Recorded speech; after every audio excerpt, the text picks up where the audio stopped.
তোরা তো তোকে বাপ দাদাকে তা নিয়ে বড়াই করিস। ও শালা, আমার বাপ দাদারা যখন নেছিল তাহলে তোমার বাপ দাদারা কি আঙ্গুল সুষ্টি ছিল?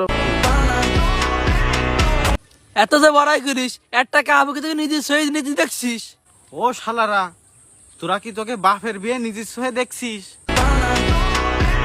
যাও তো 5টা কাপ নিছিস, তার ভিতর তো 3টে সিলভার। সেই হিসেবে আমরা উপরে আছি, বুঝতে তো গেছি। আবার ও শালা না কয়ে পারলাম না। ও শালারা, তোমরা যে 3টে কাপ নেছো তার ভিতর তো একটা হাইট দিয়ে নেছো, তাহলে ওইটা যদি ধরি তাহলে তো তোমরাও আমাকে লেভেলে নাই। ও কলি কি হবে নাকি? তোর তোকে কাছে উপরে আমরা আছি। ওরে শালারে, সারা বিশ্ব মানে নিচ্ছে যে ব্রাজিল বিশ্বকাপের 1 নাম্বার টিম, যারা জীবনে বিশ্বকাপের তে মনে কর বঞ্চিত হয় নাই, আর তোকে এত কুরকুরি চেতিছে। এর সাথে তর্ক করে পারবো না নে, চল আমরা বাড়ি হাঁটিয়ে যাই।